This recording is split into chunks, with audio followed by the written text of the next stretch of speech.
warahmatullahi wabarakatuh. Semoga anak-anak ibu semua dalam keadaan sehat walafiat.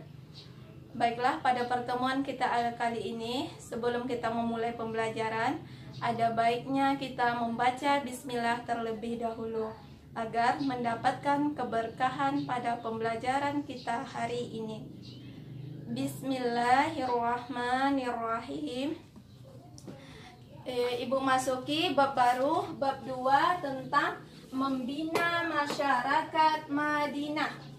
Di situ ada pembahasan tentang bagaimana pembinaan Rasulullah dalam membina masyarakat Madinah. Apa-apa saja upaya yang dilakukan oleh Rasulullah dalam pembinaan masyarakat Madinah.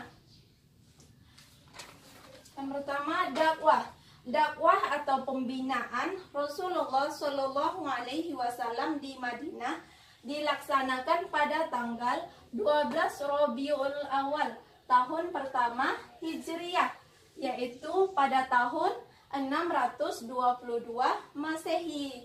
Nah, jadi zaman dulu itu kalau kalendernya masih memakai Hijriah dan tahunnya yaitu menggunakan tahun Masehi.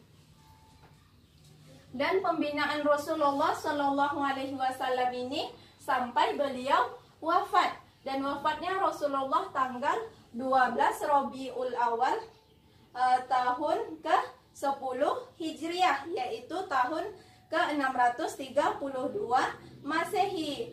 Dan bila dihitung lamanya beliau membina masyarakat Madinah yaitu kurang lebih 9 tahun, 9 bulan, dan 9 hari. Lamanya 9 tahun, 9 bulan, dan 9 hari.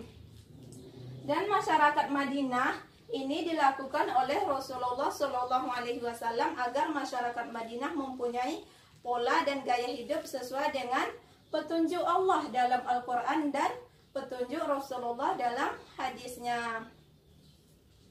Berikut ini bidang-bidang pembinaan masyarakat Madinah yang dilaksanakan oleh Rasulullah Shallallahu Alaihi Wasallam.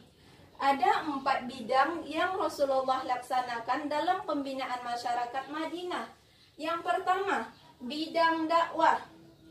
Di bidang dakwah, Rasulullah Shallallahu Alaihi Wasallam pertama, beliau membangun sebuah masjid yang diberi nama dengan Masjid Quba. Jadi Masjid Quba dibangun pada 8 Rabiul Awal pada 1 Hijriah dan lokasinya 5 km tenggara Madinah. Dan sahabat Amir bin Yasir adalah tokoh yang memegang peran penting.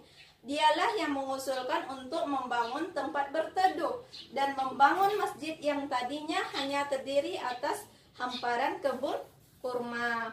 Jadi yang pertama yang dilakukan oleh Rasulullah Shallallahu Alaihi Wasallam membangun Masjid Quba.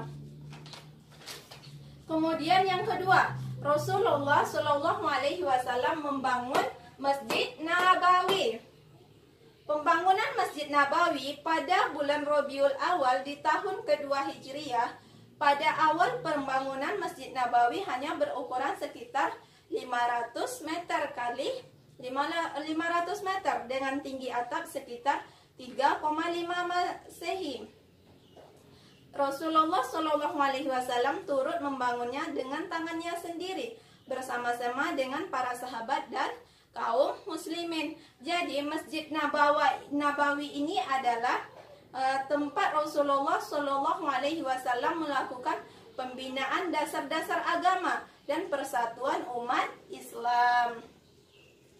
Dan Masjid Nabawi merupakan tempat Rasulullah Shallallahu Alaihi Wasallam wafat. Ada di sekitar Masjid Nabawi itu makamnya Rasulullah Shallallahu Alaihi Wasallam. Kemudian yang ketiga, di bidang dakwah yang beliau lakukan yaitu mengembangkan sikap toleransi beragama. Dalam toleransi beragama, Rasulullah menciptakan suasana agar nyaman dan tentram di kota Madinah.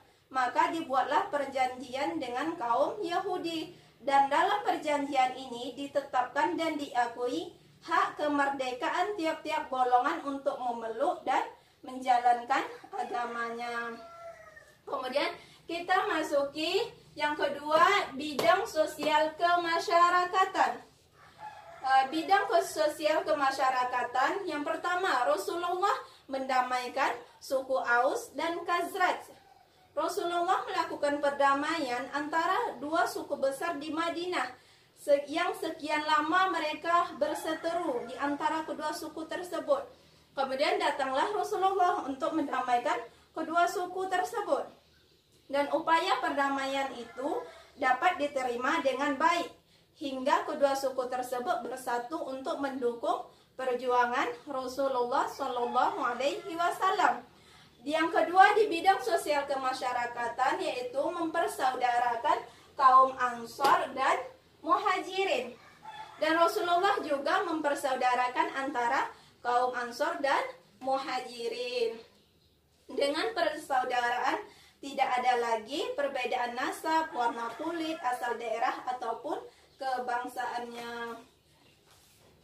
Dan berikut ini sahabat yang dipersaudarakan Rasulullah Shallallahu Alaihi Wasallam. Yang pertama sahabatnya Abu Bakar As-Siddiq, yaitu kaum Muhajirin dengan Kharijah bin Zaid bin Abu Zuhair.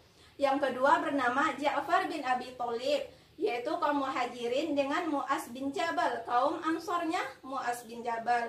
Yang ketiga Umar bin Khattab, kaum Muhajirin dengan Itban bin Malik dan kaum Ansornya Itban bin Malik. Kemudian Rasulullah mendamaikan Ali bin Abi Thalib dengan Rasulullah Shallallahu Alaihi Wasallam, yaitu kaum Muhajirin. Ali bin Abi Thalib ini kaum Ansor dan Rasulullah kaum Muhajirin. Kemudian yang kelima Abdurrahman bin Auf. Abdurrahmannya itu kaum Muhajirin dengan Sa'ad bin Rabi itu kaum Ansor. Dan yang ketiga yaitu membentuk undang-undang Madinah atau yang dikenal dengan nama Piagam Madinah. Jadi ada tiga itu di bidang sosial kemasyarakatan yang dilakukan oleh Rasulullah dalam mendamaikan suku Madinah. Kemudian yang keempat kita masuki bidang ekonomi. Bidang ekonomi yaitu untuk membina masyarakat di bidang ekonomi. Nabi Muhammad menggalakkan perdagangan dan mengharamkan riba. Dan beberapa sumber ekonomi yang diatur oleh Nabi Muhammad SAW untuk memberi jaminan kemakmuran masyarakat Madinah. Yang pertama adalah jizyah, merupakan pajak yang dipungut dari masyarakat non-muslim. Yang kedua Khazraj, merupakan pajak atas kepemilikan tanah. Yang ketiga yaitu ghanimah, merupakan hasil rampasan perang. Yang keempat zakat, merupakan kewajiban setiap muslim atas harta berupa binatang ternak, hasil pertanian, emas, perak, dan harta perdagangan. Kemudian yaitu dalam menamaikan suku Madinah ada yang keempat namanya bidang pemerintahan.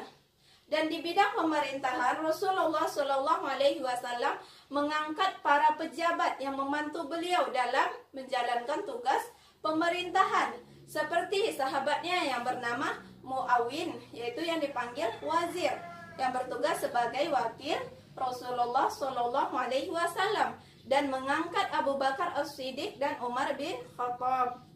Yang kedua yaitu wali dan amir, yang bertugas sebagai penguasa wilayah tertentu. Rasulullah Shallallahu Alaihi Wasallam mengangkat Bazan bin Sasan sebagai wali di Yaman, Abu Junanah sebagai amir di Madinah. Kemudian yang ketiga yaitu diangkat qadhi atau hakim. Kemudian yang keempat pejabat administrasi. Ada di bidang pemerintahan ada empat, yaitu empat pangkat yang dijabat oleh sahabat Rasulullah Shallallahu Alaihi Wasallam. Di bidang ekonomi yaitu Rasulullah juga melakukan ada empat kemakmuran untuk masyarakat Madinah. Baiklah, sampai di sini penjelasan Ibu. Semoga anak-anak Ibu bisa memahami dan mengerti pembelajaran kita hari ini, yaitu tentang pembinaan masyarakat Madinah. Apabila ada kekurangan, Ibu mohon maaf dan Ibu akhiri. Wassalamualaikum warahmatullahi wabarakatuh.